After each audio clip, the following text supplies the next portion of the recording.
Hey, how's it going, guys? I'm Paradoxic, and we are back with more reactions to DC's Titans. Season 3 of Titans is finally here. It's officially dropped, and 3 episodes in one go, 3 episodes in 1 week, all on the same day. And I think next week we'll be continuing like the 1 episode per week format and everything. So yeah, I've heard. I'm a couple of days late to it, but I've heard great things already. Non-spoilery, thankfully, but I've heard some great things, and apparently it doesn't hold back. I think that is the main point people have been raising about the first 2 episodes already. That it really doesn't hold back. The writers aren't holding back, and the story actually gets pretty kind of hardcore from the get-go, which I think is a good thing, given exactly what kind of stories and what kind of characters are actually getting into this season. So I am super excited. I've caught both trailers. And yeah, I mean, the trailers gave us a good enough glimpse at what was to come. Actually giving us our first glimpse at Red Hood, Jason dying as Robin at the hands of Joker, and then coming back as Red Hood as his comic book counterpart does. So I'm very curious as to how they execute that, because I think it's probably, yeah, because I haven't read the Jason kind of Red Hood kind of origin story from the comics. It's one of the many comics I haven't read. So I don't know what to fully expect from this, but if the Arkham Knight interpretation is anything to go by, and if that bears any kind of accuracy whatsoever, then I have like a good enough understanding of exactly what goes down, and how certain characters feel and how the event unfolds and everything. So looking forward to it nonetheless, and looking forward to seeing what the TV show's interpretation of it is and how it unfolds and everything. So that should be fun, and seeing Red Hood as well. These are very interesting characters. I'm really curious to see how Jason actually goes from Robin to Red Hood in this universe. So that should be fun. But we have two other characters actually being introduced into this season now too. We have Scarecrow, Dr. Crane. I think they didn't. I mean, they did call him Scarecrow. They did call him Scarecrow, but they didn't actually specifically kind of show him off as Scarecrow with the toxins and the mask and everything like that. He's actually just incarcerated inside Arkham Asylum. I think it's Arkham Asylum. I think could it be Arkham Asylum? I think I'm somewhere in Arkham or somewhere in Gotham, just some kind of prison. But yeah, no, he is locked up, and then they're using him as a consultant to kind of investigate the whole Red Hood case and see what's happening with him and how he's kind of rifling up chaos and kind of mayhem within the city amongst other criminals and stuff. Because I think we did see a short glimpse of him going after other criminals who had risen back up in Batman's kind of disappearance, and then he was killing them and everything. So, we know he's going to be killing. Like his whole thing is that he actually does kill criminals. He doesn't just put them down like Robin would, like Batman kind of like restrains himself to doing, but he actually goes full on with guns and all sorts of munitions, and he just kind of guns them down and puts them down. He's basically kind of, I want to avoid saying he's basically DC's Punisher, but from my kind of viewing experience, he is basically DC's kind of the version of the Punisher and everything. So very interested to see how Scarecrow fits into this story too. Like if he is gonna get the chance to be his own villain at some point, or if he's actually gonna be reduced down to. Because I feel like knowing him, he might still find a way to manipulate things from the inside. He might have some kind of a escape plan in place that just kind of gets drawn out episode by episode and everything, and he might use their need for his assistance on this to his own advantage in some way. So I don't really know if you can actually use Scarecrow, if you can use Dr. Crane in this without actually bringing out the Scarecrow at some point. So I am curious to see where that goes. But we have him. We have Barbara Gordon, aka Oracle. She is going to be in this, and she's also Commissioner Gordon too. So we will not be having Jim Gordon in this. Instead, he will be off wherever, and his daughter Barbara will be who's also already in a wheelchair, so we know the Joker's kind of bullet to the spine thing has already happened. So she will be Commissioner Gordon. She'll be Commissioner Gordon, and she will be the one in charge of actually kind of investigating the Red Hood stuff. And I think knowing exactly what Red Hood's doing too, they have to kind of shut it down and try and pull Jason back before it's too late. So it'll be very interesting to see where things go from there. But we have Barbara Gordon and Scarecrow, and we also have Blackfire. We saw her at the very end of last season. She decided to actually come to Earth and somewhat kind of possess a human host and everything. So I don't know if she's actually going to use that body for the rest of the season, or if she's actually going to come down in her own form or something. But either way, Blackfire is coming.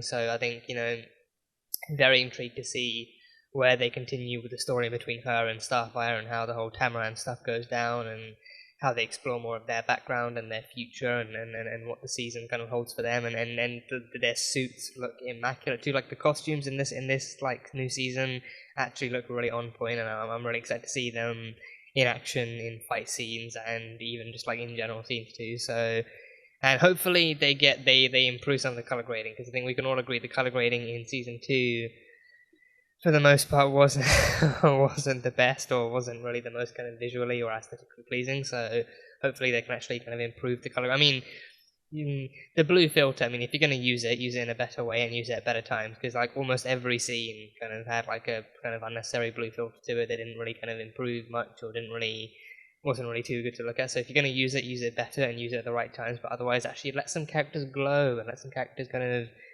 vibe and stuff, and like bring out some more of the vibrance and the actual daylight and stuff in the scene. So so yeah, but I mean, yeah, I mean, season 1 I loved. Season 1 I really loved from start to finish. Season 2 had its issues, won't lie, had its issues, but I think mostly I still enjoyed it for what it was. I like Deathstroke stuff, and the like most of the like Titan stuff, and everything. I think, like the closer we got to the end, I think the Blackfire stuff definitely felt like, okay, they're just gonna continue this on to the next season, because there's no way they can actually reduce it to what little we're getting here and then just call it a day. So we have to get more of Blackfire in season 3 as well.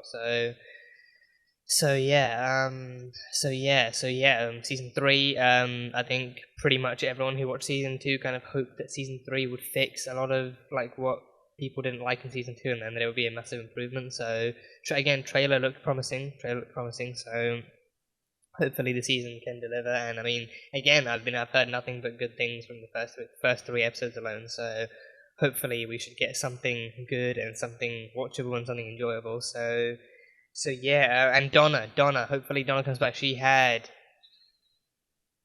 I really don't think we need to actually mention like her death at the end of season 2. Hopefully her resurrection, I mean, her resurrection happens.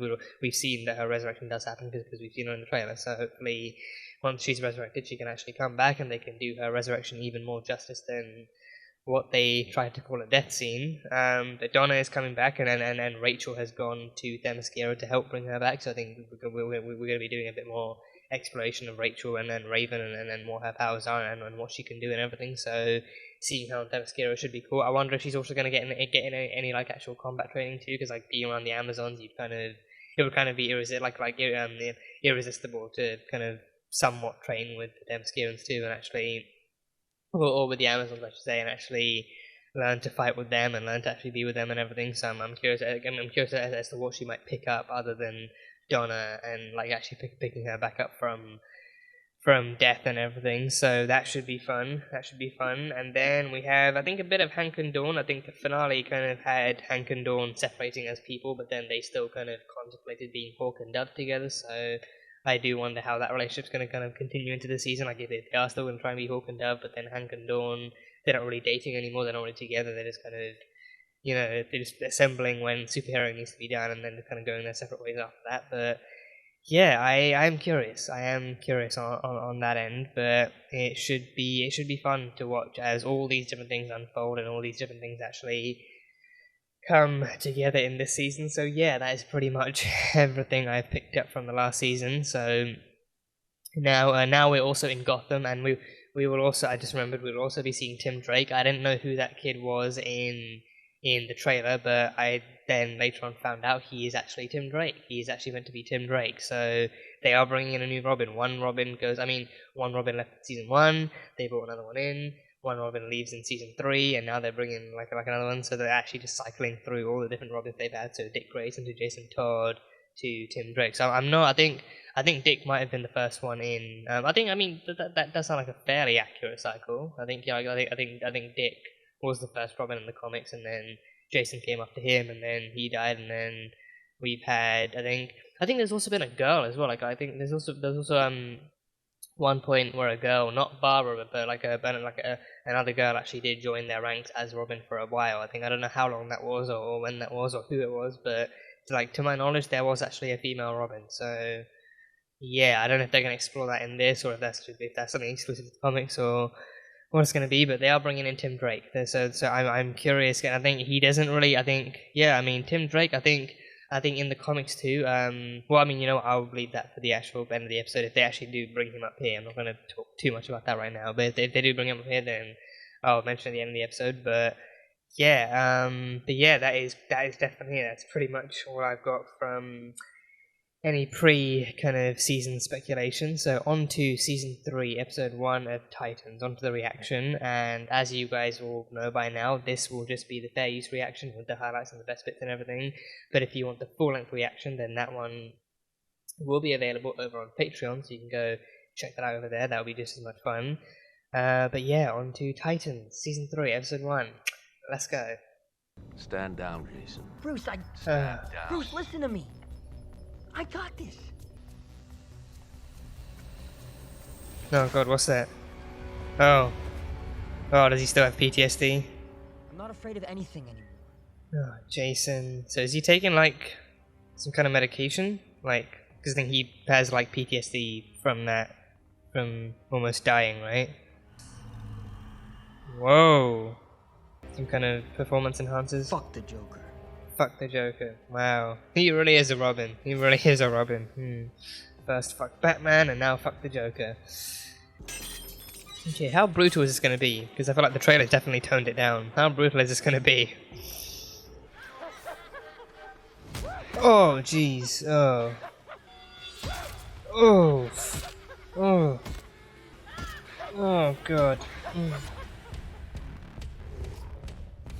I can't help it. I can't help it. Oh, this is brighter. This is a lot more vibrant. Yeah, that opening alone is a lot more vibrant. Oh god, great. So we lose him just like that. We lose him just like that. Who is this guy? He looks like the guy from Sonic the Hedgehog, the Dr. Robotnik or something. Genuinely reminds me of Dr. Robotnik from Sonic the Hedgehog. Oh god. His suit looks so good. His suit looks so good.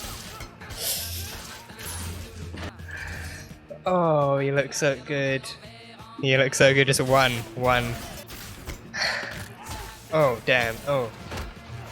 I am liking this choreography. I am very much liking the choreography. Oh, that's good. Oh, that's good. Gah! Oh, he's got it. He's got it. He's got him. Oh. Mo Beast Boy's got him. Oh yeah, Superboy and Crypto. Superboy and Crypto. Starfire. Corey. She's beautiful. She is just.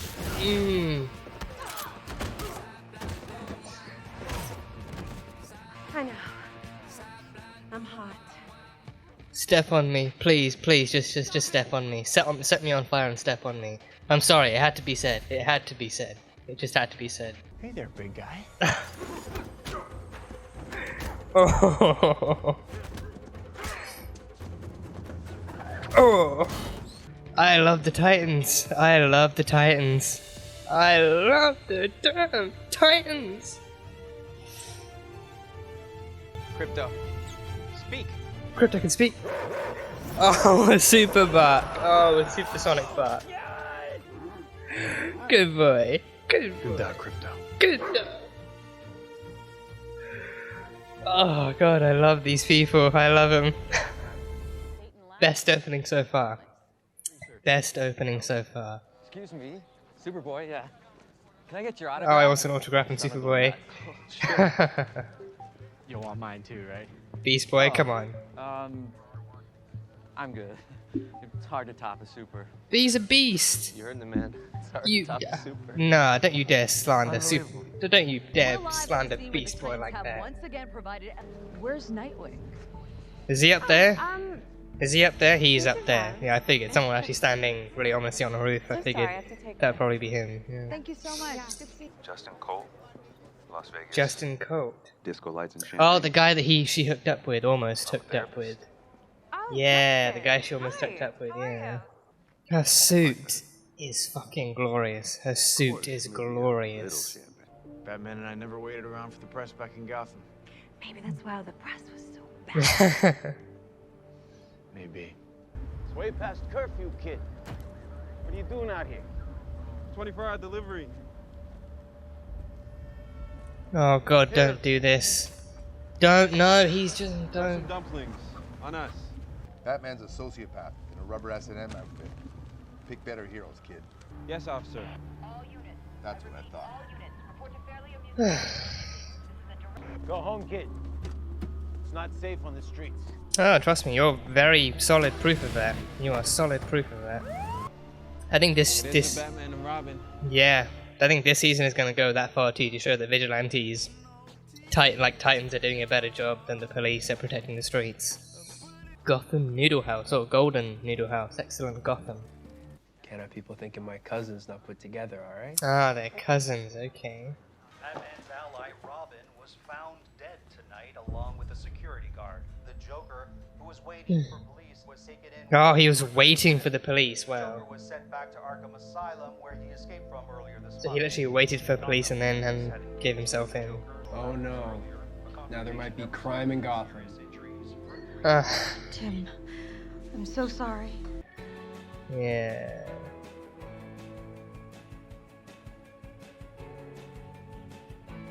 I love the music choice in this so far. I love that. Science stuff, chemistry. Jason studying chemistry. Oh, because he was maybe making the stuff he was inhaling, the stuff he was smoking. Maybe he was actually making that. There's a dinosaur. Is that a holographic dinosaur? I think that must be a holographic dinosaur. And bats. Yeah, first look at the Batcave. First expansive look at the Batcave. The Joker's back at Arkham. Yes, I'm glad the cops got to him first. me too. I'm surprised they're not more broken up about this. Mortuary delivered a coffin last night. I had him buried in the family plot, next to Alfred. Alfred's dead? Alfred's dead? Oh, fuck. Okay, oh. Wow. One episode in, already two losses. There's a new player in Gotham. He's killed 7 already. Bruce, come on. Red Hood's up and running that quickly? Red Hood? Really? Or could it not, or could it be something else? There's nothing we can say now that will bring him back. This is all surprisingly You know, when Donna calm. died, you told me not to bury my emotions. Not to experience. He grief. cried when Donna died, he's not even shedding a tear now. That advice was meant for you. Come on, I'll make us some lunch. Jason's dead and you want to make lunch? Lunch. He clearly just kept making the same mistakes over and over, and it finally got him killed. Jason never evolved. He never grew past his own worst instincts. Well, instead of judging, I feel like we should be in mourning. Actually, still celebrating the fact that he was a Titan. What do you think, Rachel? A snake was really cool. What should I do for an encore? Right, you're on an island somewhere trying to bring Donna back to life because that's a thing. Yeah. Some And you're watching polar bad bears stuff's fight. happened while you've been gone. Well, you turned into a snake once. Try and do that again. Try and turn into something else you already know. Barbara?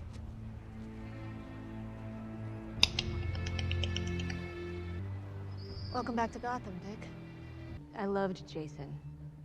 He drove me fucking crazy. Wanted to kill him half the time, but That is a super duper accurate description of his he went character. out there because he felt he had something to prove. At least the TV He version. got killed. That's it. Do you remember Alfred's funeral? Still can't believe Alfred's You got and I that. were a mess. Yeah. There he was the whole time. You know how many times he's talked to me about my father? 0. Is Jim dead too? Is Jim Alfred? No, jeez. Everyone dies in this fucking show. Everyone dies. We've kept it strictly professional since I hung up the cape. She used to be Batgirl. Makes sense. Yeah, makes sense. She used to be Batgirl. Jason corners the Mad Hatter and he starts swearing at him, like Mhm. going off. You short fucking hat-wearing fuck. Fuck you. Done. That Robin's cussing him. And then Bruce came in, and do you remember what you said to Jason? What? What did he say? Watch your language. Batman tells Robin to watch his language. Your father knew protecting Gotham required real sacrifice. My father died from a heart attack after being frozen in a block of ice by a man wearing a fucking Mr. refrigerator. Freeze. Mr. Freeze. I know who he is. Shit. You took another kid who was lost and angry and alone, and convinced him that he'd be invincible if he put on a mask. Bruce. Wrong show. You would think that after everything that the Joker's done to so many people, you would have found a way to keep him locked up. A big part of me believes that you want him to escape, so that you can keep hiding from yourself behind that mask. You're as crazy as the fucking Joker. He had a lot of problems, and we didn't have the patience for him. That's true, you treat him like shit in He wanted season the 2. Titans to work so badly, we gave up on him. The Titans, your West Coast superhero school. It's not a school. We're a family.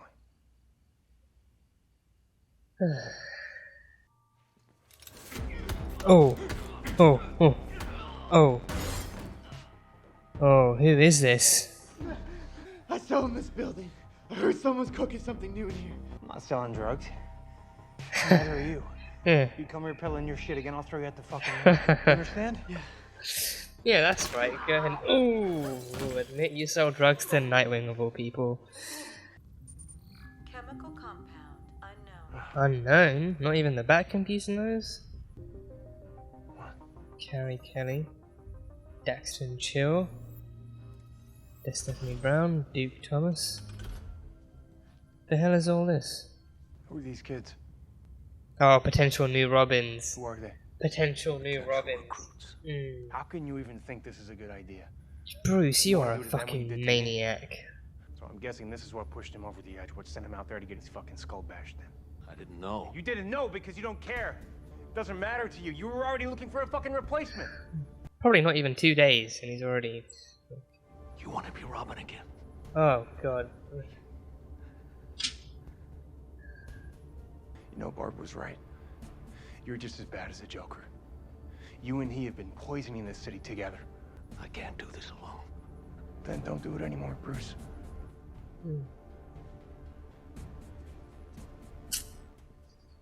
Damn. Batman is broken. Batman is broken. Her eyes are really sharper now this season. It's Jason. Whoa. Whoa.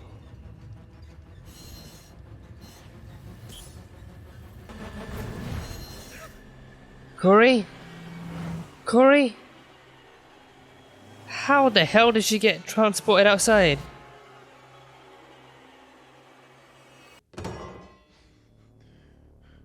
He started it. I ended it. Oh. But you know what he was doing as I caved in his skull? He was laughing. He killed the Joker. Did he kill Joker? You and Barbara were right. Well, a game I should have stopped playing a long Did he kill the Joker? It's over for me now. The city is yours now. You save it. Do what I couldn't. Be a better Batman. Oh, now he wants him to be Batman as a whole. He just went at, did he really just break into Arkham and kill Joker, really? I mean, I assume he must have dressed up as Batman to do it, but he really just went out and killed Joker. And he, same treatment, crowbar to the head. Crowbar to the skull.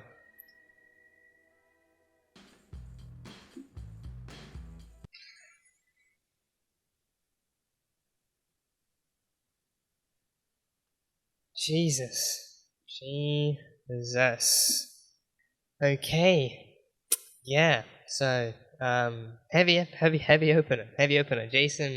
Jason dying within the first, like, 10 minutes was not the opening I foresaw. Like, I mean, they literally jumped headfirst into it. And didn't really kind of hold back that, yeah, this is the story we're starting off with. We're losing Jason right in the opening, and we're gonna expect that it's tragic. And part of it will be. It partially will be. So yeah, Jason, I mean, yeah, so Jason, as we know him to be, as impulsive and as stubborn as we know him to be, he, goes against Bruce's orders of standing down against the Joker, and he goes ahead and, I mean, not on his own, he is quite clearly under the influence too. We do explicitly see him taking some kind of drug that he himself has created, and I thought it might be maybe, because I think when they first showed it, it also then flashed back to him falling off the roof and almost dying because of deathstroke. So I thought maybe they're still going to deal with it. Like I thought maybe they might show him dealing with some PTSD from that before he goes out and does this. But maybe maybe that's what he's using it for. Maybe it's like some kind of PTSD or like anxiety alleviator or something or something like that. But then no, he took it right before he put on the Robin suit again. So and then his pupils, like I think when they go outwards, I think that's dilating, right? I think is it dilating or I'm not too sure. I think dilating is actually when it actually expands, right? I think it might be. Should I check that up? I think I've already checked that out. What pupil dilation is, because I've heard it so many times and I'm not sure exactly what it means. So so either way, pupils get bigger or smaller depending on the amount of stuff. Pupils can change in light depending on light. So I mean, this one he literally took a drug. He took like a drug of his own concoction. He inhaled it. He had it in like a tube, and then that kind of turned it into inhalable kind of gas. And then he took that, and his pupils dilated right to crap and everything, and it glowed and everything. So there was that. But yeah, so I think he took that as some kind of, I think maybe some kind of mood booster, or probably not a performance booster, because he got beaten to shit by the Joker. He got beaten to death by the Joker. So probably not a performance booster of some kind. Maybe like just like some kind of makes him like hyper aware, or makes him maybe actually pushes him past any point of hesitation or something. So maybe just like the kind of like the mental boost he needed, or the physical boost he needed to actually kind of walk into that kind of situation in the first place. So I don't know, but then yeah, I mean that scene played out pretty much exactly like it did in the trailer too. Like he goes to the amusement park and then he finds the police officer with the Joker smile, and then he gets distracted by the laughing clown thing, and then Joker comes out of nowhere and beats him. So yeah, so we didn't see the Joker. We did not see the Joker. We didn't see who he was or what it looked like. I think probably not meant to, because he's not really going to last very long in this episode. So that much was clear. But yeah, no. So he went. I mean, it wasn't as gory as I was expecting. I won't lie. I was half expecting it to be gorier, like actually showing like an actual bloody face before it zoomed out and went more. Because I was, I won't lie. I was expecting something closer to what Negan did in the season 7 premiere of The Walking Dead. I was expecting something a bit closer, because that one was gory. That one, The Walking Dead did not shy away from showing you literally everything, like all the contents that were inside Glenn and Abraham's head. They legitimately, because they've had some gory Walker stuff before, but then with humans, like two normal, healthy, living human beings having their heads bashed in is quite the sight. So they wanted to actually show you that too. They didn't shy away from showing you skull fragments and brains and a pool of they didn't shy away from showing you anything basically. So I was half expecting we'd get something a little bit close to that, like maybe he'd actually create a bloody mess of Jason's face first, and we'd see that, and then just as he was about to actually get to the bashing, then the camera would zoom away and show that before the title card kicked in. So yeah, but no, he just, I mean, from the shots we saw, not to overanalyze that kind of scene, but also I think he was beaten to that. I think fair to say, the predominant damage was probably to the skull, but then we also see him kind of hitting low, like he does also hit his back too. So I think he's already done what he did to Barbara to the spine. So I think he probably just goes for the body as a whole, but then he also knows that lethal stuff is the headshot, so he kind of mix and matches and stuff. He's a psychopath. He really, he enjoys killing people, so that's just who he is. But yeah, no. So we lose Jason in the first 5 minutes. So yeah, and then Joker being the Joker, he waited there along with the corpse. For the GCPD, and then he gave in without a fight. He already got what he wanted. He took down he took down, I think he took down, yeah, this was the first time he actually managed to take down the ally of Batman. This was the first time he actually managed to kill a Joker, to kill a Robin. So then he was kind of celebrating that, and then he was like, you know what, I've done my bit, so now to take me off to Arkham. and let me celebrate it in there. So he got carted off back to Arkham, and then Jason was apparently a coffin was delivered back to Wayne Manor and everything. So there was that. But yeah, I mean, there was not nearly as much emotional tragedy as I was expecting. Like, I think because like Dick literally, I think understandably too, Dick literally like shed tears when Donna died. Like he shed tears, and he was pretty kind of broken down about it and everything. Even though that death was a lot was a lot less brutal than this one. Like that death just didn't even work, and he still cried. But this one is actually, because I mean, Donna's death in the comics, like Donna does still die in the comics, and then I think she is also still resurrected. But the way she died in the TV show just doesn't really match up with that at all. So then it's a death that doesn't.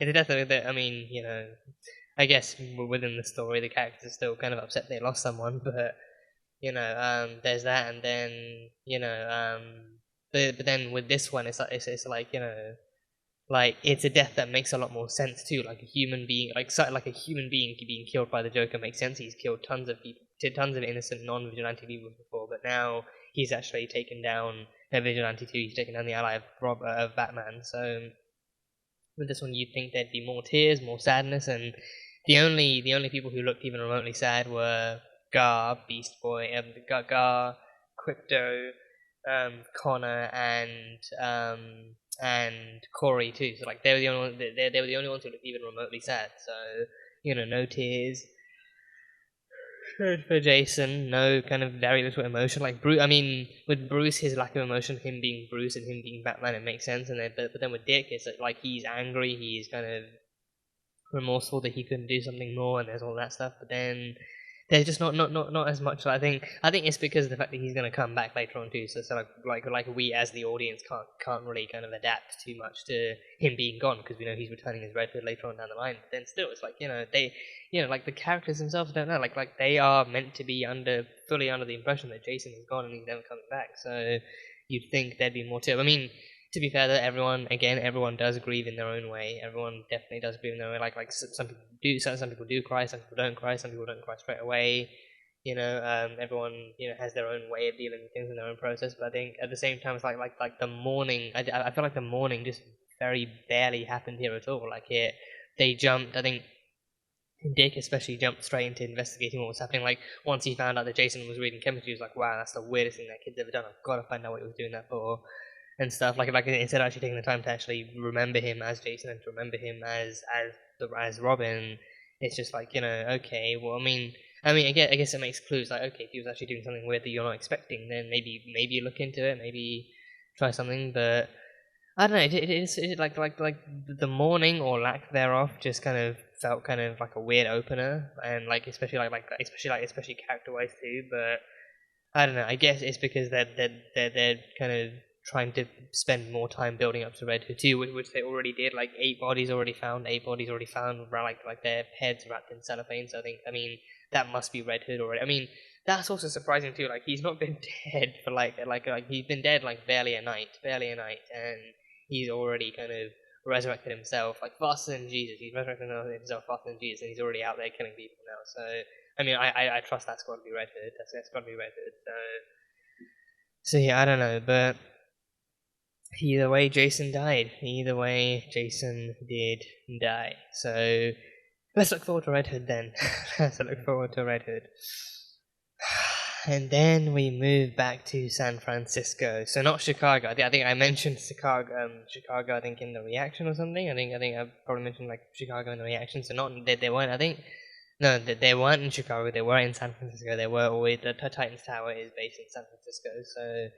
So yeah, but they were in Dayton Labs, and they would be in Titans. They would be that scene, honestly, that opening, that reintroduction of the Titans is one of my instantly just like a highlight of the episode for me. Instantly a highlight because like that just brings. I mean, it's basically what's left of the team too, because Hank and Dawn aren't there.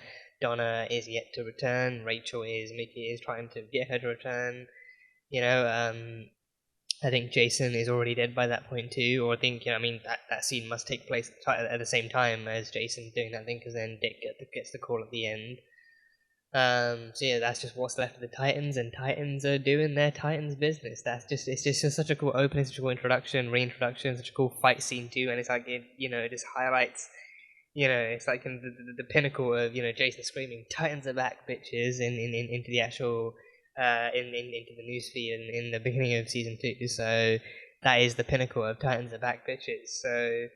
So yeah, we had Starfire being hot. Starfire. I mean, she's super confident, and she's super like she looks incredible. I think seeing her suit in live action like that, I think it's seeing in promos and trailers one thing. Seeing the actual episode, she just already has it under control. And it's good to actually see her finally actually having her own suit too. Because I think not to say her casual wear is anything bad. Like her casual wear is just, but like actually seeing her actually being able to own her own image as Starfire and actually having her own suit and her own kind of appearance and everything is just so cool. And her suit is so sleek and fashionable and so shiny and colourful and everything, like the perfect mix of like that kind of lightish purple and gold and everything is so suited to her characters. I think that is also like a pretty comic accurate appearance too, from the kind of references that I've seen. So they've done a good job on the costume, a great job. The Nightwing suit, even in the finale, I love the Nightwing suit. The action in the Nightwing action in the finale of season 2, I didn't really take a huge amount away from. Like I think there were some good bits here and there, but overall it was still really choppy and really kind of all over the place somewhat. But with this one, my God, they nailed it. I mean, Starfire, yeah, again, Starfire, even Starfire being like, yeah, I'm hot, just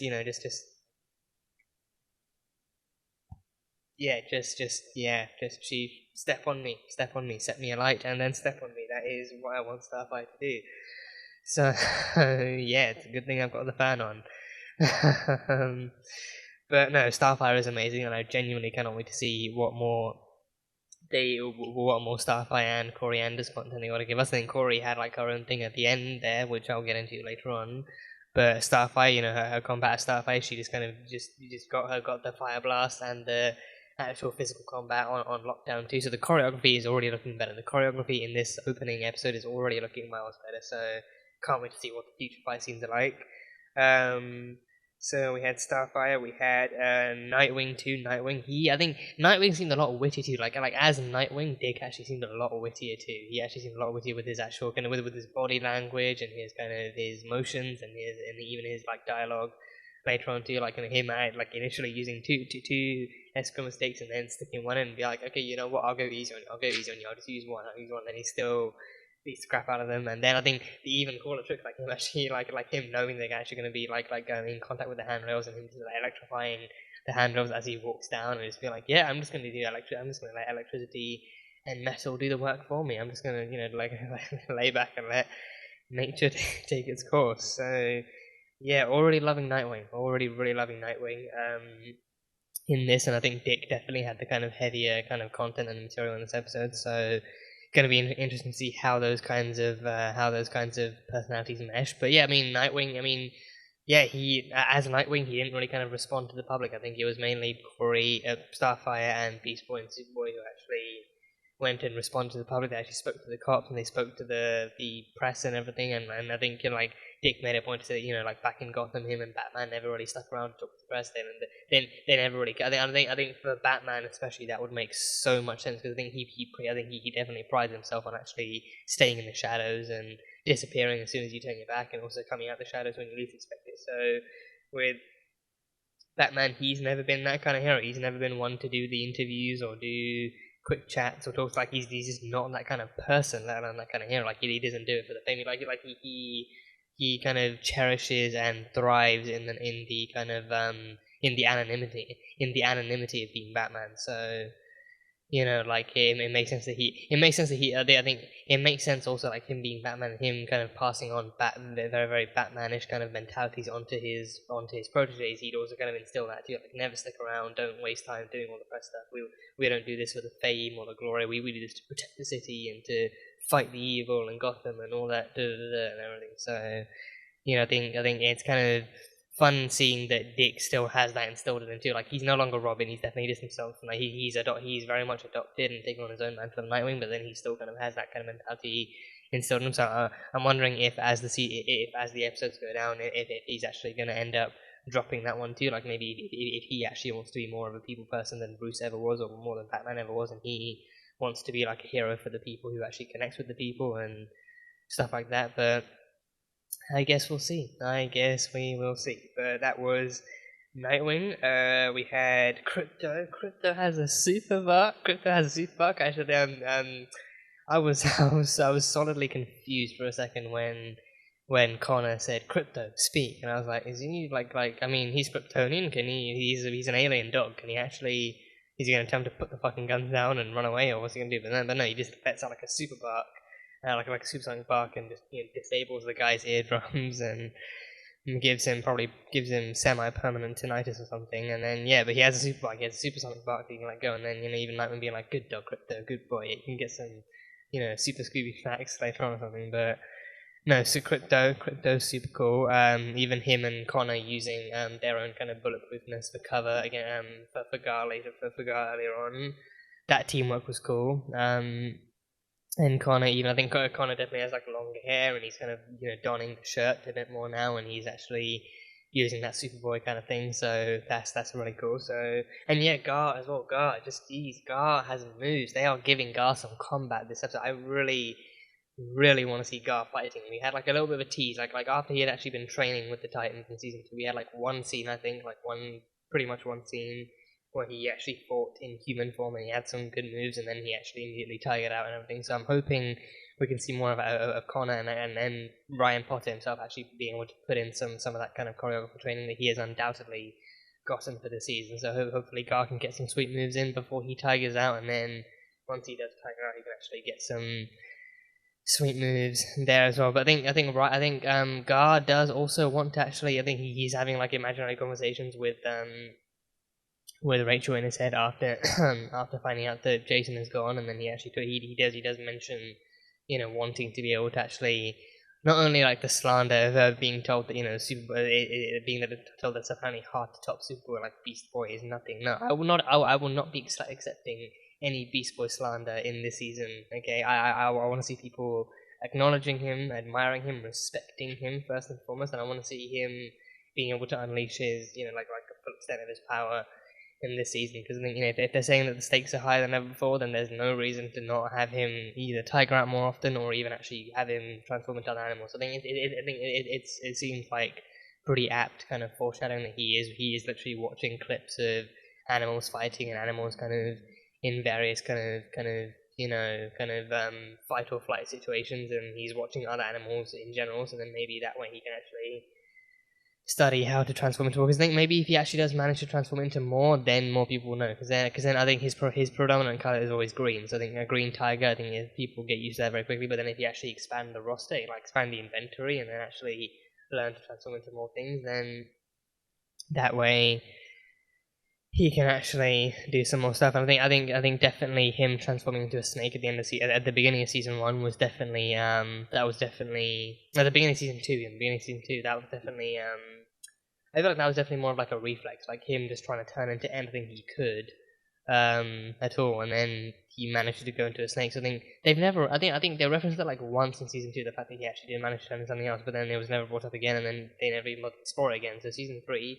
Hopefully, I think maybe the easiest way for them to go about it might be him transforming back into a snake, because then he's already transformed into something before. So then maybe that might be the gateway into exploring more things too. So so now transform into that thing one more time, and then learn how you did it. Because I think his tiger thing is a psychological kind of link thing. Like tigers are his favorite animal and everything. But then if he can learn to control turning into a snake, then he can use maybe that same method or similar method to actually transform into other things too, like a bird, or maybe if he himself could turn into a dog, maybe him and Crypto can hang out more accurately too. But I don't know. I do not know. But either way, Gar is hopefully getting some good stuff in. He's hopefully getting some good stuff in. But that's him. And then there's Superboy too. There's Connor. I think Connor actually has like a cool new leather jacket that he wears outside of the fights now over his Superboy shirt and everything, so that's fun. And then he now has kind of child fans of Superboy and everything, so now he's actually going out and signing autographs. And I think honestly that scene reminds me of the Avengers Endgame scene where the kids were huge fans of Professor Hulk, and they wanted his auto. They wanted to actually take a picture with him, but then Ant-Man was like, oh, you want to get with me? I'm Ant-Man, and that was like a whole thing that happened. Like it reminds me of that, but then shorter and like a lot less awkward and stuff. So yeah, but Superboy's famous. Superboy. So I mean, I think it's genuinely like a lot easier for Superboy to be famous, given that there's already a Superman who's pretty widely known, and he's literally wearing the same emblem. It's not like he's changed. It's not like he's changed the emblem. It's not like he's modified it anyway. He's literally wearing a shirt with the red S that so many people recognize. So Superboy being famous is like even right off the bat is like a lot more understandable. But then, Beast Boy, he's got a. I think Beast Boy needs a suit of his own. Beast Boy needs a suit and or an emblem of his own, so that people can then recognize. And that's like branding. That's branding. That's actually marketing to your audience and everything. So he needs a suit and then maybe a brand too. So yeah, but because I think he can't really. I don't know, because I think he mentioned in season 1 he can't really transform in that jacket. Like, he loves that jacket, but then he has to like take it off before he transforms, otherwise it actually tears open and everything. So maybe if he actually had a suit that actually modified to his thing, because unless the suit would disappear when he was when he's in beast form, because then like a tiger wearing the same kind of bodysuit would be kind of weird too. But I don't know. We're talking about a kid who can actually transform into animals, so nothing's that crazy anymore. But either way, Beast Boy needs his own attention. He needs his own kind of fan base and his own kind of like well deserved and well earned level of respect. So hopefully soon. But those are the Titans. The Titans are back. And then we met Tim Drake. And interesting origins. I think Tim Drake. So. I was going to mention this before, right? I think having played the Arkham games, the Arkham games, I think if you've played them, you all know that they have like their own kind of. As you meet more and more characters, you will unlock more and more character bios and everything, and that will. And I think, as far as I'm aware, that does cover like special skills and their weapons and like pretty much all canon information too. Because I distinctly remember it will also like in the actual character description or character description and like more simplistic character bio, it will also actually reference like exactly when and where in the comics they showed up. It will actually kind of tell you like issue number 47 or whatever was the first issue in which this character appeared and this story and everything. So I think the actual backstory they get for the character profiles is actually pretty canon. So I think the one I remember reading for Tim Drake, because I think Tim Drake is the one we get in the actual in the games too. He has like a buzz cut thing, and I think in that one he's white and he has a buzz cut. But I think Tim Drake is that one. So I think we do still get Dick Grayson, but he is Nightwing. By the time we get we get Nightwing in. I think we get him. I think I remember him mostly from Arkham Knight. I think there is a point where he shows up in Arkham City too, very very briefly. I think I could be wrong. I think I definitely remember him more in Arkham Knight. There is a mission with Penguin that he's in, that he helps Batman in and stuff. So I think I remember him a lot more from Arkham Knight. But I think we do get Nightwing in the Arkham game, so that's cool. But I think that kind of confirms. So I think no Jason Todd whatsoever. But I think Red Hood.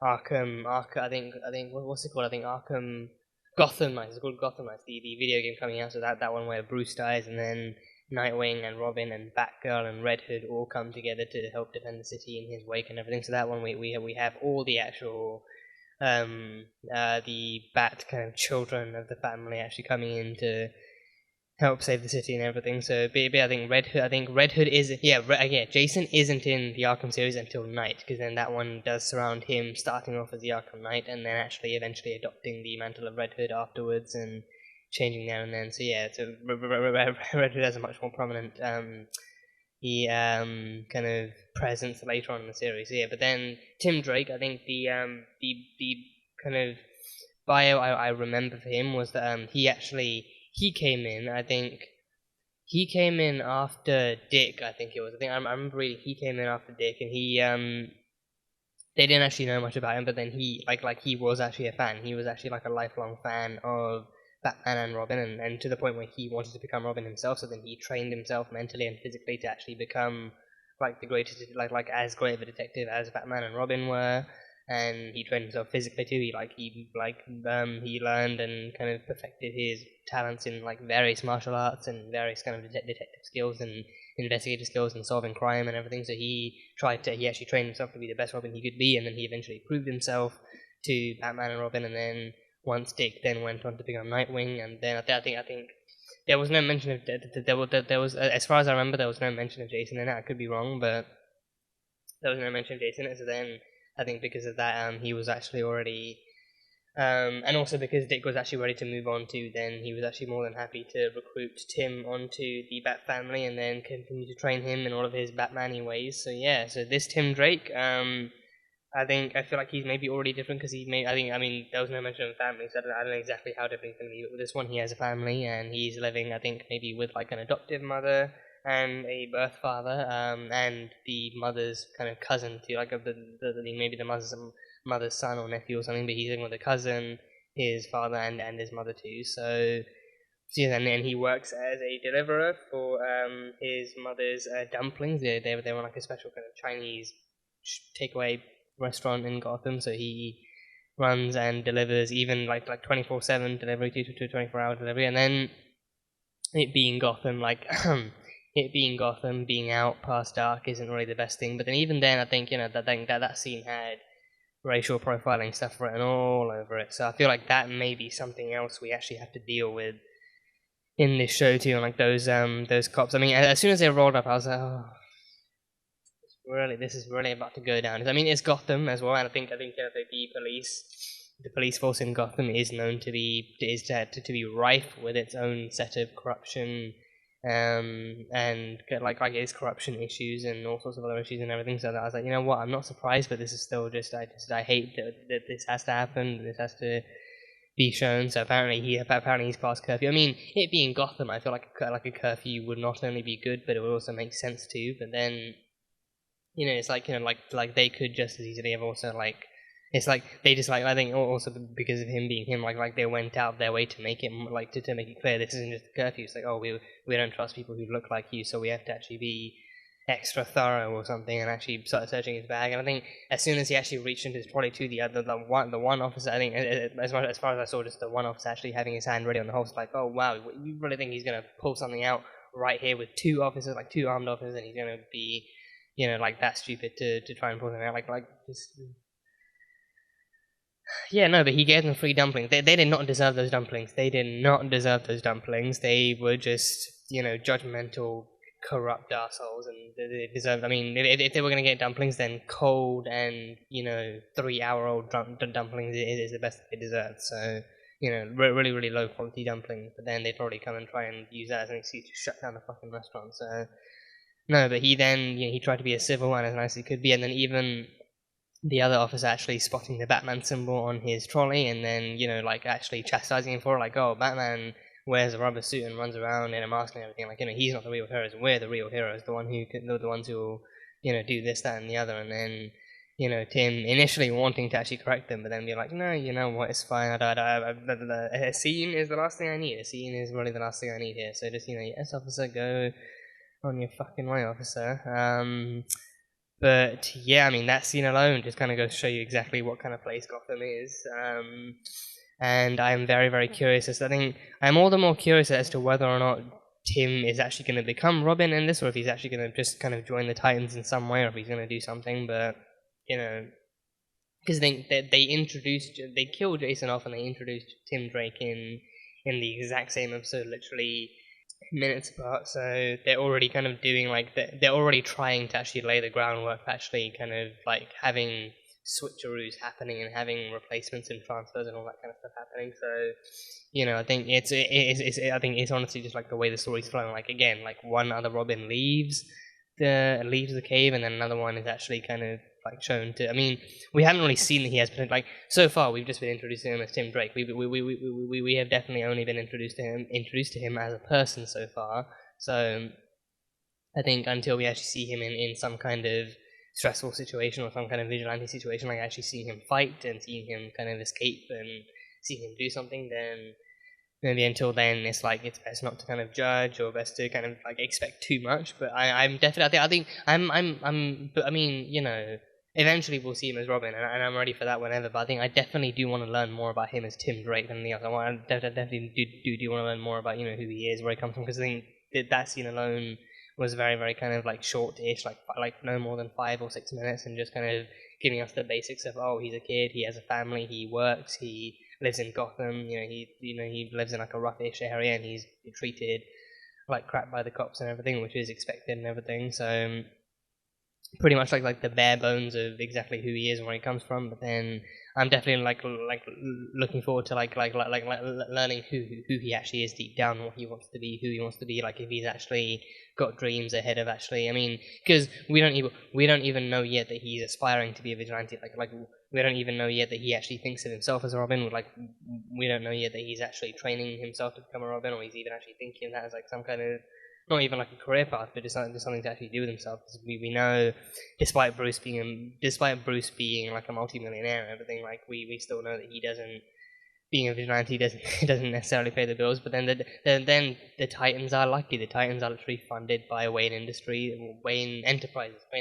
and they're funded by they have a whole tower to themselves. They have all the necessary facilities, and they have all the stuff. But then Wayne Enterprises actually funds this stuff, and I think he and Bruce even has connections to the Justice League, so Clark could probably do something, and Diana could probably do something. So I think Bruce being on a flight at the beginning too, I wonder if he was actually on the way to the Justice League too, because I think in season 2 when Hank and Dawn tried to come up and actually try and pick up Bruce, he did mention that he was halfway across the world. He was halfway across the world with the rest of the Justice League. So I do wonder if that was actually the same thing too. Because he did mention to Jason he wouldn't be back until the morning. So I wonder maybe if he was on the way back and he was still halfway across the world, or maybe if he was actually going there, but then maybe he actually took maybe upon hearing what happened, he kind of took an emergency. I think it would probably make more sense if he was actually halfway there, but then by the time he got there it would be morning.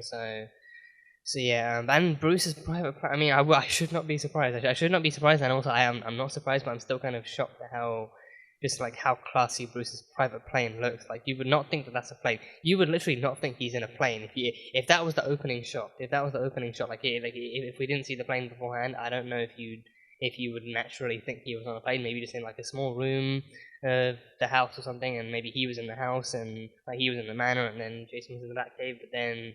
And then I think maybe that's the way they should have tried it. Maybe actually have that shot come up first, and then him saying "Oh, I won't be back till morning," and then the shot cuts back to the plane. And it's "Oh, damn, he's in a plane. That is one classy, really lavish kind of interior for a plane and everything." So just further emphasizing just how rich of a guy Bruce Wayne is. So yeah, but no, but so that I think I do wonder if maybe then he was actually coming back from a Justice League meeting or something, but.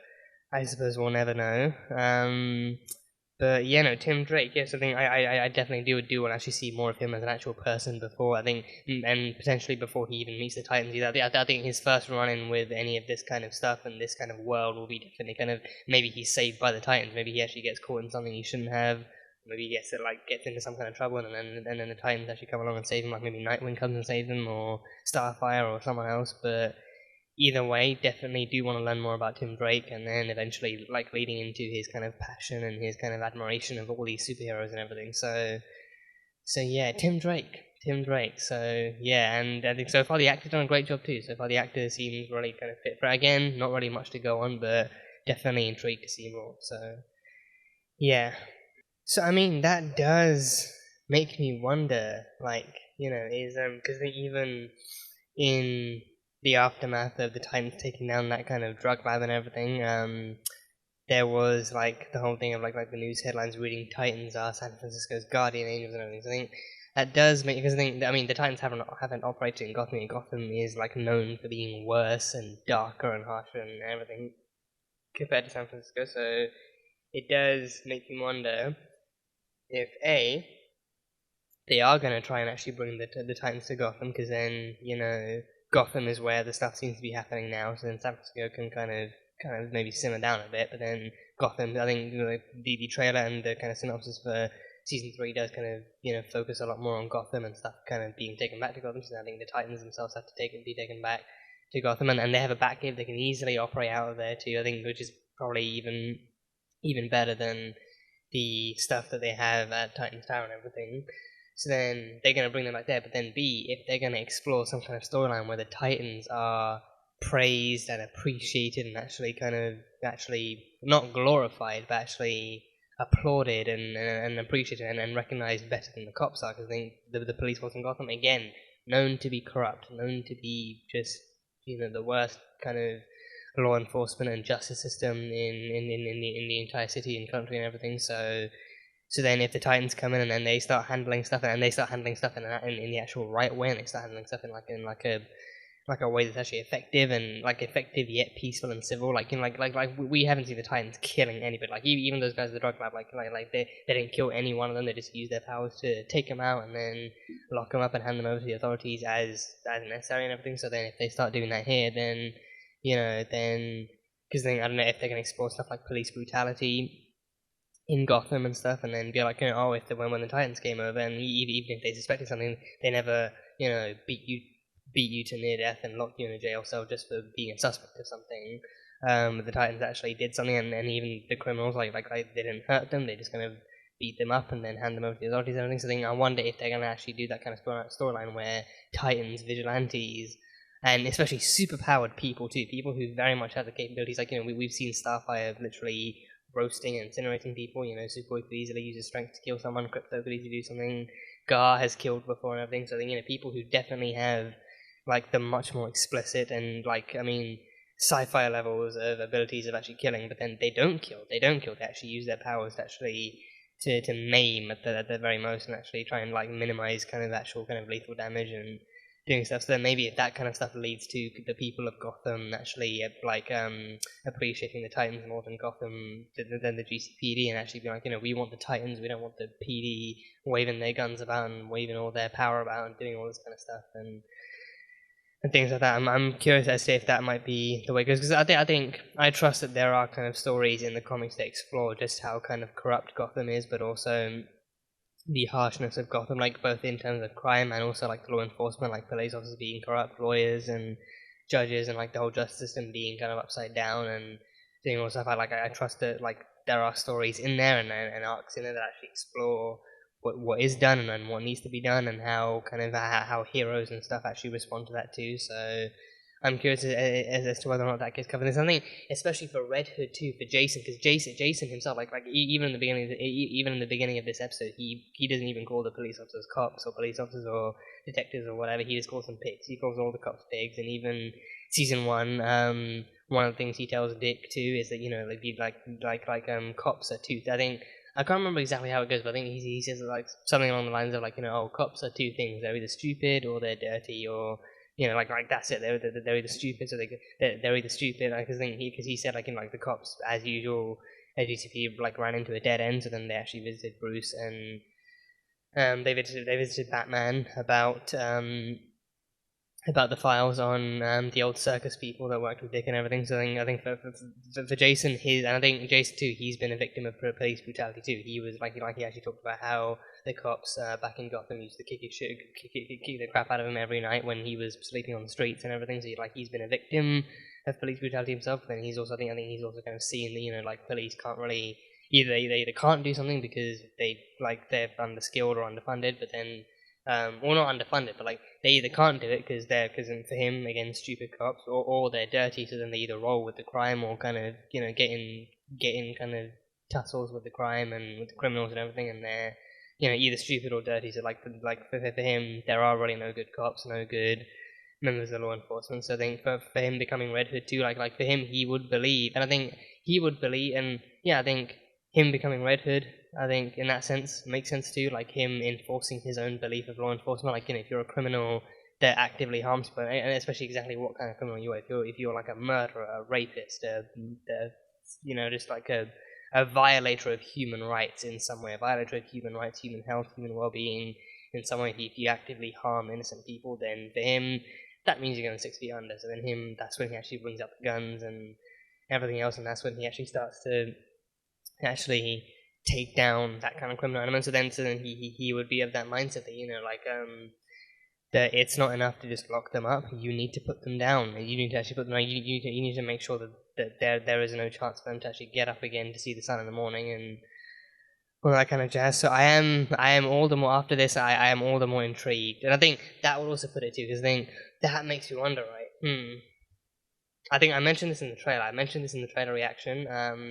I do wonder if they're going to explore, maybe if they do it with the Titans, and or if they do it with Red Hood. If they do it with the Titans, then I think that might make more sense, because then again, the Titans are more civil, they're more just, and they're more kind of somewhat more calm about their kind of their kind of judgment that they hand out. But then with Red Hood, you know, if he actually starts murdering, if he starts killing people who are murderers and convicted rapists and murderers and thieves and all these different things, people who have actively harmed people and then still slip through the cracks, if he starts murdering them, then I do wonder if maybe might be a bit of a Dexter situation. Because I remember in Dexter when the Bay Harbor Butcher was revealed to be the Bay Harbor Butcher, and then all of his victims were revealed to be actual criminals, then, you know, people were very split, with some people believing, like, you know what, they're criminals, they're the worst of the worst, they are people who have murdered and, you know, abused and killed and everything like that, so then they deserve to be put down. But then others were like, you know, well, it seems a bit harsh. So I wonder if maybe Red Hood himself might. I feel like just saying this out loud, I'm kind of speaking ahead, but I think it's just like seeing what the police are already like in this. I just kind of got my brain running. But I do wonder if once like Red Hood's further actions and further kind of killings and further cases are revealed, then, and also once it's revealed that maybe his victims are all identified and noted kind of, you know, convicted people who actually got away with their crimes or got let loose, or maybe weren't given harsh enough sentences, maybe it's like those people he's going after, so then maybe his victims are identified like that, and then it's like, you know, oh, the public comes to recognize, oh, Red Hood is the one person willing to do what the police won't, or the police can't, or something, or even like what the justice system won't or can't do. So that's why we need Red Hood. But then the Titans know that, you know, Jason is killing people, he's sending the wrong message, so then he's trying to maintain the peace and all that stuff. So I do wonder, I do just genuinely wonder how this stuff is all going to go down. So that should be fun. And then, yeah, we meet Barbara Gordon. I won't lie, I feel like I need to get this question out of my head before I forget it, or before it kind of drifts off for too long. But at some point, I don't know if it's just me, or if it's the way they shot it, or if it's just the way that I'm seeing it, if I'm not seeing things right, or if maybe this is the way they shot it, but at some point it legitimately looks like she only has one leg.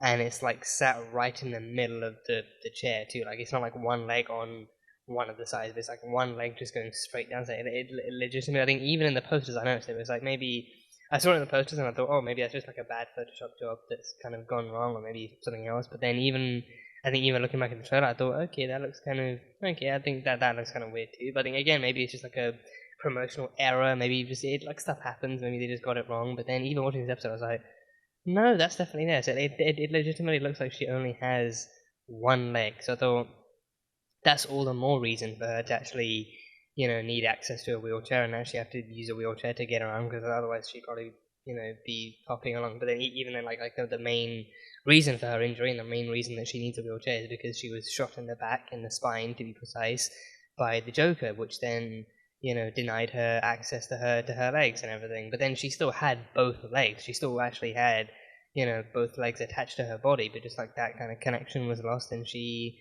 ended up paralyzed from the waist down. So I don't know what the deal is with just one leg being there. I don't know if I don't know. I don't know if they want to add insult to injury and just take away one of the legs and be like, oh, now she really can't walk without a wheelchair or travel anywhere without a wheelchair. I don't know. It just feels like a weird subtraction to make, or just emphasizing the fact that she really needs a wheelchair. But I don't know. I think again, it just really. I think if I go back to it, if I can actually go back to it where he meets Barbara, that's pretty early. Yeah, wait, hold on. Just back a bit more. Yeah, it legitimately looks like, hold on, damn it. Yeah, that legitimately looks like she only has, I can't even tell which leg it is. I think it might be her left leg, maybe. I think depending on that angle, it looks like it might be her left leg, but it legitimately looks like she only has one leg. I don't know what the deal with that is. I really don't know what the deal with that is. If they've taken away one leg for if she lost a leg in an accident, or if maybe she lost a leg in like a separate accident, or maybe if I don't know. Because I mean, I wouldn't put it past the Joker to be extra kind of psychotic and sadistic and to actually shoot her in the back and then take another leg. Be like, okay, I've shot you in the back now, but now I'm just going to go even further, because then maybe if she's also paralyzed and she can't feel the pain either, so then he actually kind of, maybe if he is psychopathic enough, not to doubt his level of psychopathy, but maybe if he's actually sadistic enough to actually try and take away a leg too while he's at it. But I really don't know. I think that's just, yeah, it's something I can't really unsee, but I also can't really unremember it either. I can't really kind of forget that, okay, she also only seemingly has one leg, so definitely feels a lot like adding insult to injury. Yeah, because I think that definitely has to be her right leg, but then it's not even showing like a leg tucked away back there, doesn't it? I think it'd be kind of weird. I don't really know if you can actually sit on one leg while you're in a wheelchair and then actually have the other leg down. So doesn't look like it's actually tucked away anyway. Doesn't even look like it's actually tucked behind the wheel or behind the little kind of footstep thing. It legitimately just looks like she has one leg. So I don't know what to think about that, but that's the thing. Like the canon way I know that she loses her legs and her ability to walk is being shot in the back, and she even mentioned that. She even actually mentioned that in their little kind of chat in GCPD. She even mentioned that that Joker did the same thing with Jason after he did like that he did with her. He shot her, and then as she was bleeding out and as she was actually lying on the floor helpless and paralyzed and everything, he still waited by her body, and then the GCPD came in and picked her up and picked her up and took her to hospital and everything. So he did the same thing with Jason. They did with her, actually waiting with, and obviously they are both known to be accomplices of Batman too. I think back then she did also mention being Batgirl, but I wonder maybe if she was Oracle. I mean, no, she must have become Oracle after. Yeah, I mean, there was no mention of being Oracle, but I feel like maybe if she ever had been Oracle, then it had to be like after paralysis thing, because then I think that was when she actually still found a way to help Bruce in his quest and everything to be the Batman and everything. And is when she still found something to do to help Bruce's mission. So then before that she was she was still Batgirl, so we still had this Barbara Gordon still being Batgirl. She still had a cowl and a cape and everything, and she still knew how to fight. So yeah, the leg thing has to be a completely separate situation. It has to be a completely separate situation, unless I really can't. I mean, I don't know.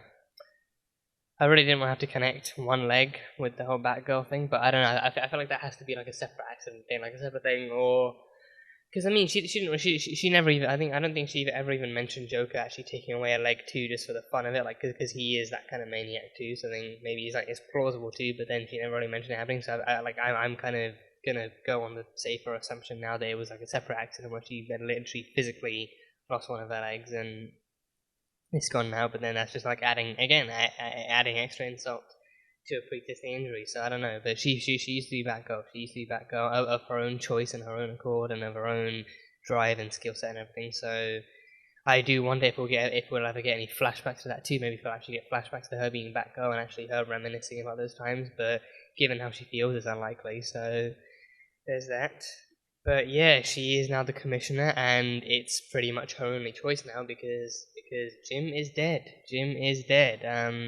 I'll get to that soon, but she's the commissioner now. She's running the GCPD, and she is like now.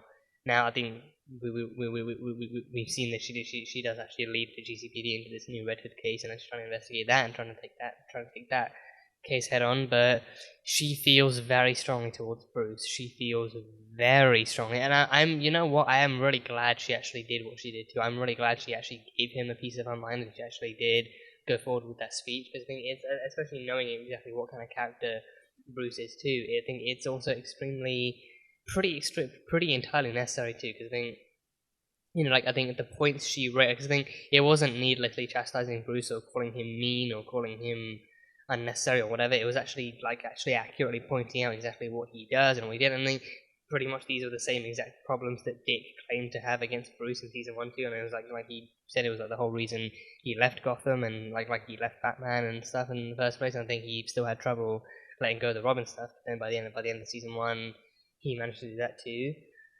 Seeing like I think a lot of what he mentioned did remind me of the same kind of problems he had with Dick too. But I think with Dick, I think since then too, he's kind of had a talk with Bruce, and he's still kind of, I think he even mentioned it to Bruce in season 2 too as well. Like as how Bruce weaponized his grief and weaponized his kind of like what he was feeling at the time and everything.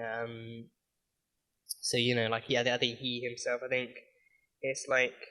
I think with Dick, it's because he's already had that conversation with Bruce. He doesn't want to have to go back into it, and he also I think he kind of maybe for his own reasons he feels uncomfortable having someone else kind of chastising Bruce for the same reasons, but like without knowing he's already talked to, or maybe just like hearing someone else say it kind of makes him uncomfortable as well. But I think again, like Barbara is entirely within right. Like she lost her father because of him. Jim is dead. Jim was frozen in a block of ice by Mr. Freeze, and Mr. Freeze goes sub-zero. He doesn't just go like just regular ice. I mean, I don't know what regular ice temperatures are, but he doesn't just go regular ice temperatures. He has mastered the art of sub-zero manipulation and everything. So when he freezes you up, you can be sure he intends to kill you too. So Mr. Freeze probably captured Gordon, and then he actually killed him too, and then Jim died of a heart attack too. So I don't know if that happened within the ice, or maybe if he actually maybe if he actually did get rescued and he came out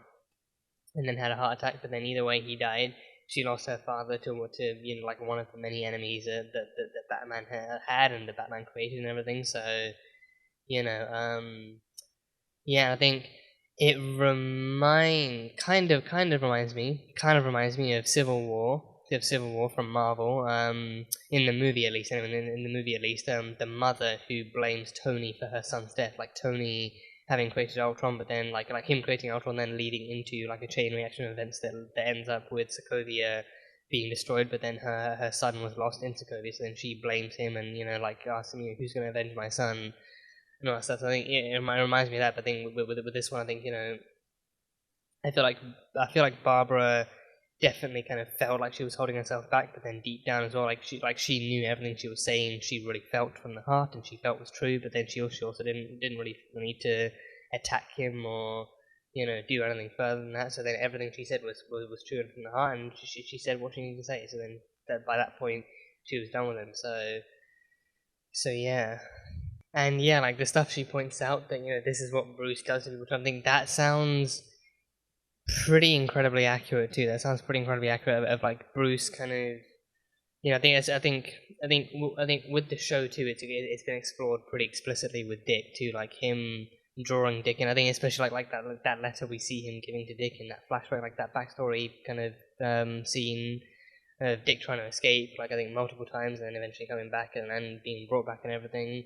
And I think even him misunderstanding, like Dick has a lot of grief, and initially he is channeling that grief into anger by telling his social worker that he wants to find out whoever killed his parents so that he can kill them, and then Dick, and then like him being a kid, he's angry, he's vengeful and stuff, but then Bruce seeing that, he sees opportunity for weaponization. He doesn't really see that as like a way to, as like the kind of, he doesn't really detect that as the need for therapy or the need for like some kind of help to help process his anger and to help process his emotions. He just sees that as a way to train Dick into actually kicking the crap out of criminals and turning him into a vigilante like him, and like depriving him of an actual normal childhood and everything. So then that is eventually, as Barbara points out, that is eventually what actually pushes Dick away too. Like Dick actually resents him for having used his own emotions against him and turned him into something that he's not. And like no doubt he actually does appreciate what he can do to help people. Like that's why he became Nightwing, to actually help people in his own way and to actually help people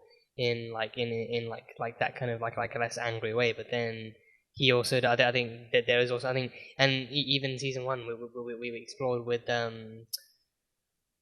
can't remember what his name was, like the guy who was going to be the original Guardian, the one other section, like the big kind of buff dude that was going to be Dick's kind of rightful Guardian, until Bruce came along and he was identified as the one who was most equipped to actually take care of a child too. Like he had the resources, the finances, and everything he needed. So like the other guy though, he even did tell him Dick did even tell him I couldn't stop thinking or wondering about how different my life would have been with you. Like I would have grown up like with a normal childhood, normal friends, normal life, and not having to not knowing, like 3 different ways to kill someone painlessly or something, so, or to like disable them, or like to disarm them, or do whatever, like he wouldn't have to worry about all that kind of stuff. He would have grown up a normal kid.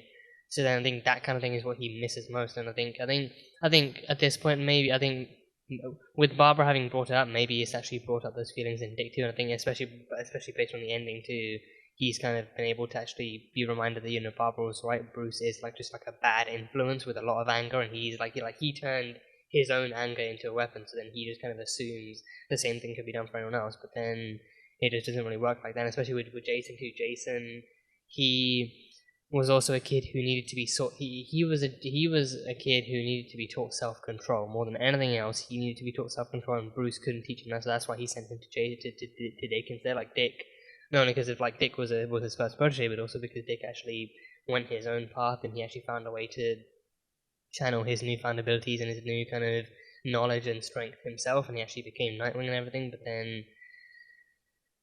then yeah, no, like it just, like I think Jason had that kind of impulsivity that Bruce just couldn't sort out, and he had, like, I think the impulsivity tied with having like a master like Bruce, that kind of drive, that kind of drove Jason into wanting to impress him and wanting to prove himself constantly, and actually wanting to, believe to be the best Robin that he could have been.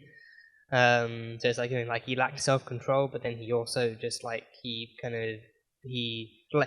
Icarus, he was like Icarus. He flew too close to the sun. He flew too high. He went too far. He constantly went too far, and eventually ends up nearly costing him his life and everything. So yeah. So that tied in with that, and I think Bruce just kind of doesn't really know when to quit either. And he doesn't really know when to stop dragging people in, and I think he does still have that whole thing with secret identities where no one can really know who he really is for fear of their safety. But then that doesn't really change like his process when it comes to actually recruiting new people or actually bringing in new people and everything. So yeah, everything. I think I pretty much agree with everything Barbara said in that scene too. Like she was, like fully in her rights to actually say that, especially after what she's lost both personally and externally too. She was fully in her rights to actually tell him what he thinks, to tell him what she thinks, and to kind of, to kind of like to leave with that too, to actually be like, you know what, I came here, I thought we could have a good time, but then, and especially it's with Bruce, Bruce, like she went there assuming that they could have actually had a good time with drinks and just kind of had a nice chat, but then Bruce immediately jumps headfirst and trying to identify the new killer and seeing what's new on crimeingotham.com, and immediately going back in down, even like Barbara identifying that, like, you just never stop with the crime, like, you just don't have to be like a regular human being. It's always about vigilantism and crime fighting to you, like, you bred yourself into this life, and then you start putting other people into it, and now you just don't know how to let go, and you just can't stop putting other people into the fire with you. So Bruce is that kind of like a damaged guy too, like he is the kind of guy who doesn't know when to stop, but then he also kind of risks pulling other people into the fire with him. So yeah. And yeah, I think that further analysis from both of them too, of like Bruce being really stoic and grounded and almost poker faced when it comes to death too, like, him, like, them mentioning Alfred died. I did not, finding out Alfred died was one thing, because he was alive in season 2. He was alive in season 2. Jason mentioned that, I think at least in the very first episode of season 2, Jason actually mentioned that, Bruce was halfway across the world with the Justice League, as was Alfred. Alfred was with him too, so he was alive in season 2. We've literally never met Alfred in the show. We have never met. I think I remember actually coming into season 2, actually seeing Ian Glenn as Bruce for the first time. I think it definitely felt plausible that he could have possibly been Alfred, just like a posh Alfred, because I think Alfred usually wears like a very, very butlery kind of suit and tux and like a bow tie and everything, so it's like, I think, I don't know, maybe he's just like wearing something different, but then no, that's actually Bruce Wayne, that's Bruce Wayne himself. So then, like, we've literally never met Alfred, just kind of heard name drops here and there. And then now come season 3, Alfred is dead. So I think there's been no there's been no clarification as to how Alfred is dead, just that he's dead and he's buried in the family lot of Wayne Manor, because he is family. He raised Bruce from childhood, and as reluctant as he was to see Bruce turn into turn into Batman, he still raised him and he still kind of trained him. And Alfred himself is just a fucking badass as well, like with his kind of history and everything. So it sucks that we'll never see Alfred in the show. It really kind of does suck, because I feel like Alfred could have been. I think it would have been interesting to see how Alfred would have been with Jason too. Like maybe if like Alfred having raised a kid like Bruce too, who had a lot of anger and a lot of like drive and stuff in him. And like I think it would have been interesting to see how like Bruce being Bruce, he would have been like the kind of stern older father and everything. But then Alfred, I feel like he would have been the cool other dad or the cool uncle or something, and like he would have been the one that was softer and more patient and calmer with Jason, and then he would have been I feel like he would have been the one who like that Jason actually felt like he could actually confide in, he could actually talk to, and then Alfred would actually listen, he'd be patient, he'd be understanding, and he'd be like, you know what, you can be Robin, like you're a good strong Robin as you are now, you just need he would have known the right way to approach him to actually kind of teach him self-control, and he could have. I feel like that is what we were robbed of most. I feel like Alfred and Jason would have been the kind of father-son relationship that we kind of lost out on. I think Dick and Bruce had their own thing going on that was already established as it was. I think Bruce getting another son is not what we need, well, not what he needed. He just needed to repair what he had with Dick and try and salvage that. But I feel like Alfred and Jason would have been the best thing to watch. That would have been like the one that was actually enjoyable. That was the one that would have been the one that was actually emotional and stuff. He would have actually strived to make sure, because above all else, I think he would never have he wouldn't have just seen Jason as like a Bruce 2.0. He would have seen him as like yet another child who's been brought into this world, who's suffered, and he needs direction, he needs guidance, but he also needs someone to listen to him and understand him, and he actually needs to Bruce, Jason was nothing more than he even sent him off to Bruce literally sent Jason off to Dick, being like, oh, there's some rough edges that need sanding now. So he saw him as nothing more than another vigilante project. He saw him as nothing more than someone else to hand down some techniques to, and then he wanted to mold him into something that he could control and someone he could order around and everything. But then by doing that, he kind of left Jason feeling like he just wasn't meeting Bruce's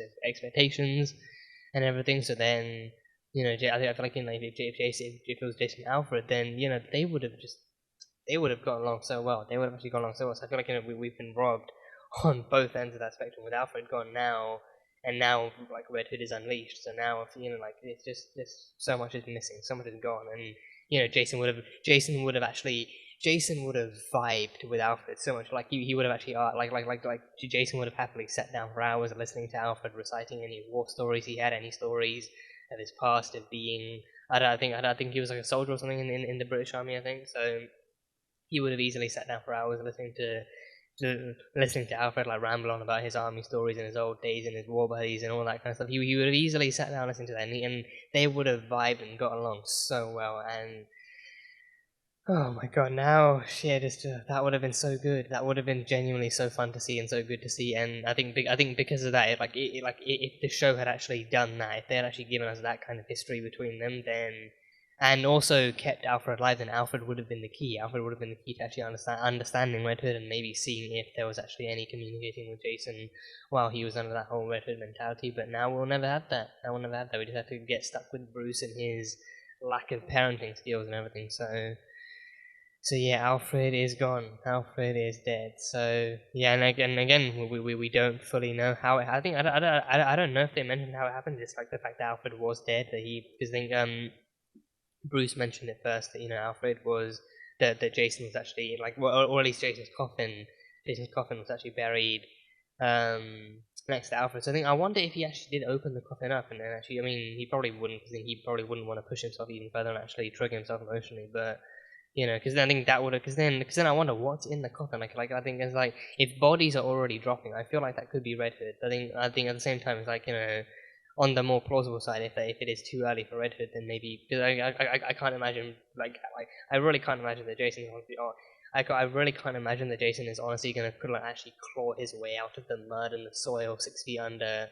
In the beginning of the next episode, he's just going to crawl out oh, now's the time to strike, and he's just going to rise again and become Red Hood. But no, I don't know, but yeah, either way, apparently his coffin was buried next to Alfred's, and Alfred's is in the family lot, and then I think and then Dick and Barbara reminisced about them, how they were both in tears after Alfred died, and Bruce just had no reaction whatsoever. He was just kind of stoic and self-contained and everything. Like I think Bruce just has too much self-control. He literally doesn't know when to actually appropriately let stuff go and actually show that he is like a human being under that kind of cold and hard exterior. Like for him, it's like a cold and hard exterior and an even colder and even harder interior. So yeah, but Alfred is gone. Alfred is dead. And yeah, to even make matters worse, to even add insult to injury of Bruce's kind of, not even stubbornness, just his kind of inability to actually do things and process things the right way. Like Dick, like in an attempt to actually analyze the chemical stuff he found in Jason's lab, he then also finds out that, oh yeah, Bruce has already been looking for recruits. Like literally, not even, I think probably not even 2 nights, probably not even, like maybe 1 night, but probably not even 2 nights have passed. He's already looking for someone. He's already scouring like a database. I think the fact he's scouring a database of kids is just super creepy, but still, he's still scouring a database of kids, probably all with their own individual kind of, capabilities and kind of specialties. I think there was actually one girl wearing like an actual martial arts kind of robe, so he was looking for a fighter, and then other kids probably intellectually and like technologically capable, like the kids all with some sense of fight and drive in them. But then I think the fact that he's looking at all these random kids, I think as far as I could see, there was no guarantee they didn't already have lives of their own. They didn't already have kind of families of their own. It didn't even look like an actual kind of database of orphan children. It looked like kids who literally had things going on. And it's like, wow, Bruce is just gonna walk into their homes, kidnap them, and be like, you can be my next Robin, and then he's just gonna rush them off back to Wayne Manor. And I think that is also the point too. I think them already having lives of their own, them already being kids who are living lives of their own who don't need this. I think that was also to drive home.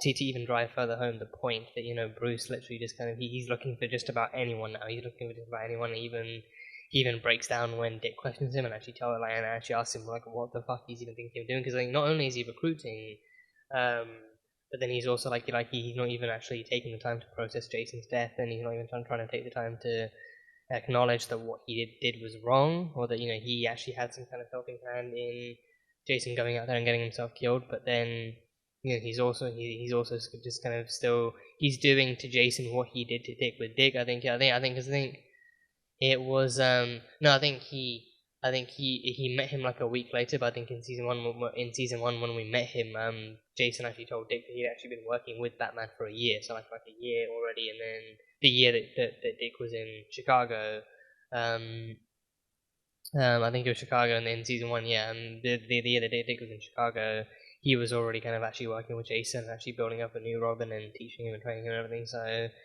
yeah, but I think this final scene here, I think it just goes to show how broken he is, and then Bruce kind of finally breaks down and says, I can't do this alone. I need a Robin, and I need someone to actually stick by me and to do that. I think, but then it's like like what he won't say out loud, and I think it's what's up to the audience to actually learn and figure out is that it's not that he can't do this alone. He just can't do this without someone who will literally kind of reflect him. He needs someone who will actually reflect him, reflect what he does and what he believes in, and not just following orders, but also actually using their own kind of grief and emotions to power themselves forward and to do all this kind of vigilantism stuff. So he's there, but then with this final one, he's just going too far, and he's willing to take in anyone, even like high schoolers who already have their own lives ahead of them. But yeah, and then Dick is like, what, if you can't do it alone, then don't do it all. Just stop being Batman. Just drop the whole Batman thing. It's clearly not healthy, in any way at this point. You've lost a protege, and now your response to that is to immediately look for another one, so you can lose them too, and you can get more innocent people killed in your crusade. So just do yourself a favor and just drop the cape, retire, just go take care of yourself now, and stuff like that. So yeah, but damn, Bruce. And I think the music choice was interesting. The music, I think during the fight scene in the beginning, it was pretty well placed. It seemed pretty fun and kind of funky, and it kind of fit with the Titans being this kind of rad new group of superheroes. And I think that the Titans already fit into like a cool group of friends. And Dick still calls them family. I think honestly,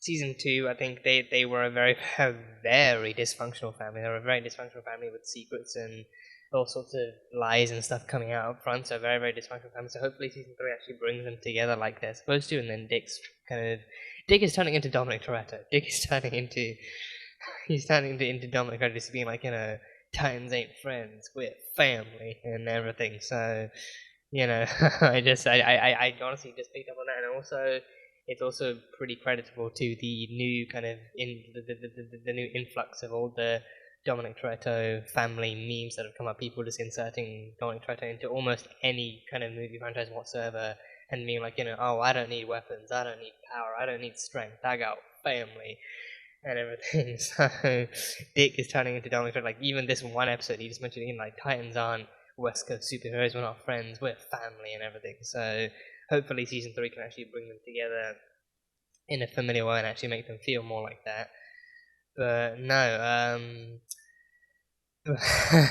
but no, I mean, to open up with, they definitely kind of had like the cool kind of friendly family kind of vibe going on, and them all doing their own individual thing, and then some teamwork here and there, and like the music going on, and them kind of working together as a team too. Like, I think they work together as a team. I think the team stuff needs some better kind of solid establishment before they do the whole family thing. Because right now it just seems like Dick is saying he wants the Titans to be a family, but they clearly haven't reached that yet. So now, and even now, some Titans have left, some have been lost, and everything. So now they're just losing members, and now what they've got is all they've got too. So they need to actually make sure that they're actually functioning together as a communicative and cooperative team before Dick goes around, handing out brother and sister kind of sweatshirts and everything. So yeah, the music choice. I went from the music choice to family, but no, the music choice was interesting, and especially when Dick was driving back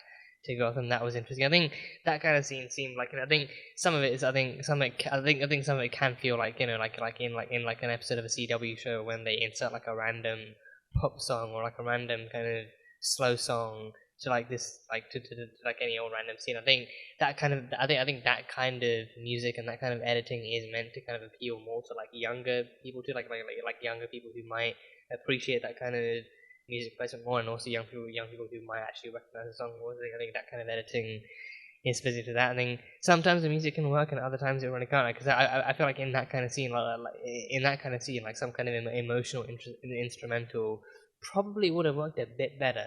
Because I think he's not exactly going back to Gotham to party or to actually have a fun time. He's going back to see how Bruce is actually doing after having lost Jason, and he's going there to hopefully share in their feelings too. But then none of that happened, and it honestly just kind of made it look like his return to Gotham was some kind of happy-go-fun little trip. But I don't know. Again, interesting choices, but could be a lot better. But I think for the most part, it still kind of flowed kind of as it was meant to, and it still flowed kind of at like a fairly comfortable pace. So can't chastise them too much. But I definitely do look forward to seeing how the rest of the rest of the 2 episodes actually flow out. So yeah, it should be fun.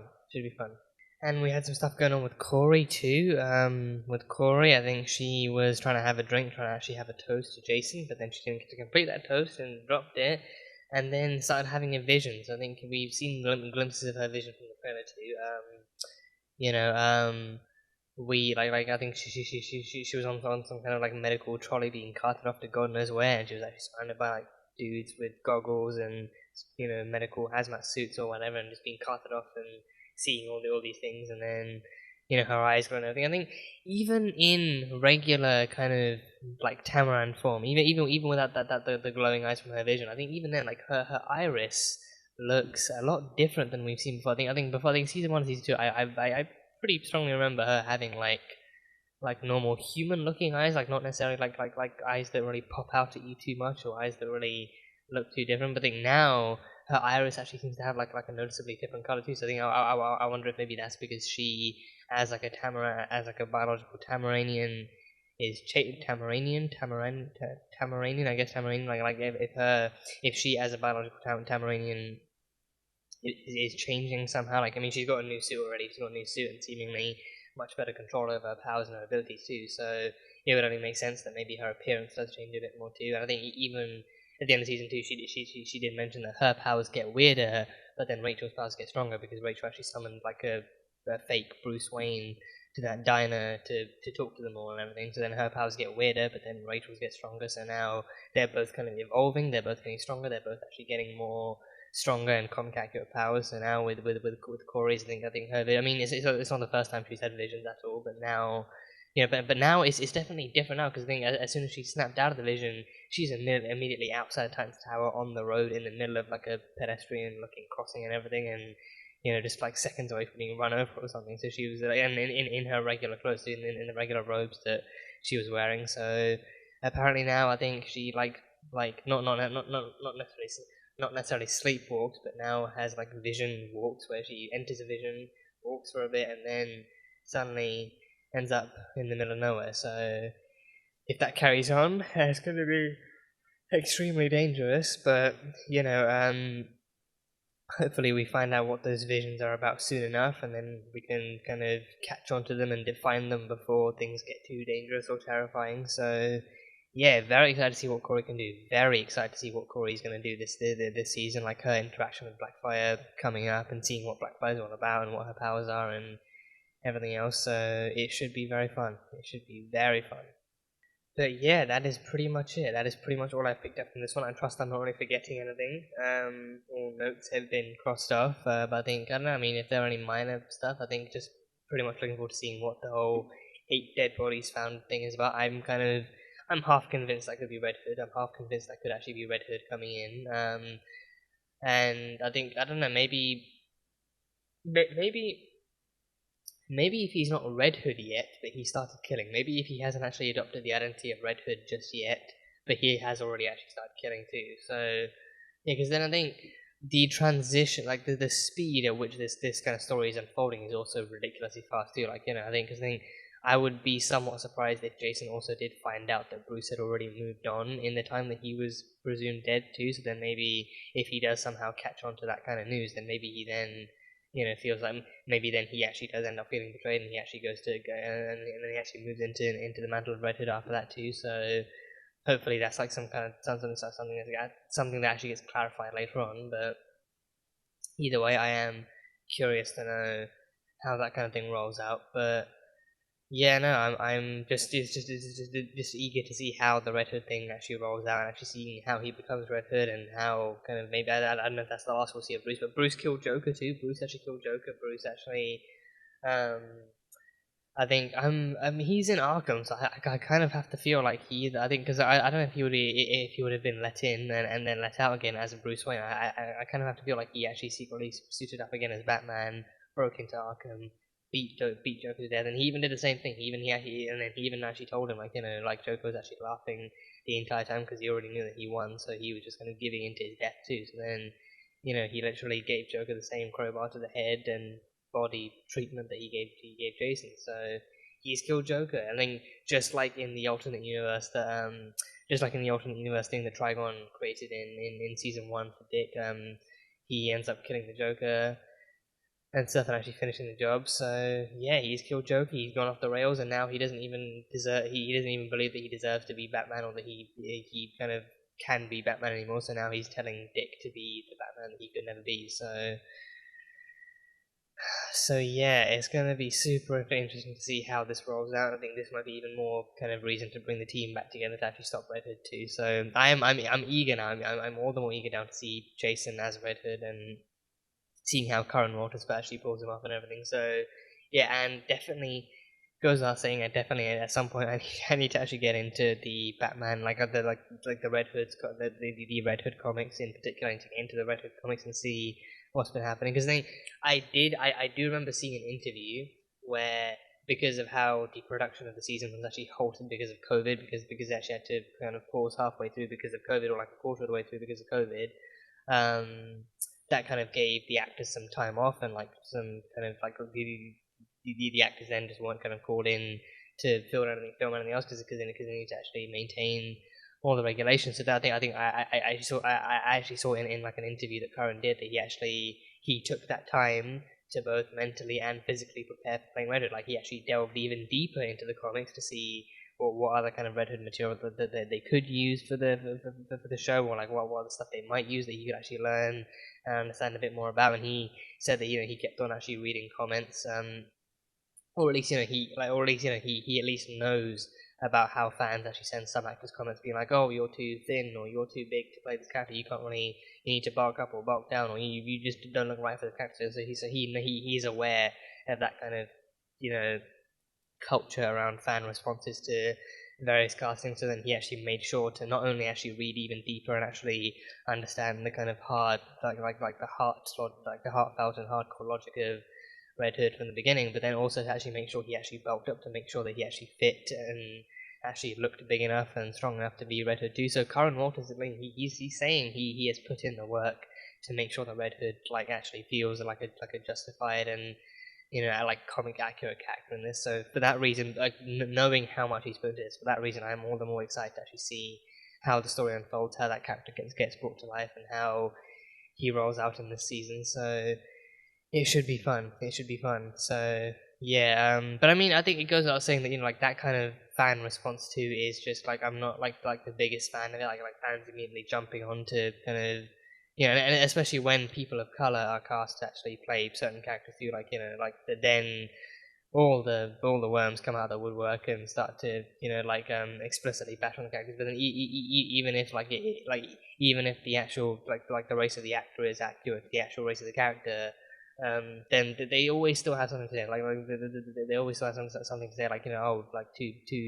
You're too overweight, or you're too skinny, or you're not strong enough, or you're just some judgment like this in some way. They're never ever happy to see someone who's being cast in the role. It's always got to be something wrong, and they act like they could do a better job. So I'm glad. I'm glad though that Curran didn't actually let that get to his head too much. That he instead used that to his advantage. Actually said, you know what, I'm going to play Red Hood 10 times better than you can ever imagine anyone playing it. So again, super excited to see how he pulls off Red Hood and seeing how he actually plays this character and seeing how dark and how kind of deep and how kind of hardcore he can get mentally and physically. So very much excited to see it. So yeah, but that is definitely what I have. That is definitely what I have for this first episode. So I'm hoping to catch up with with episodes 2 and 3 before episode 4 comes out next week. So I think this was released on Thursday too. So hopefully by then I should actually be all caught up and the reactions should all be up on the channel.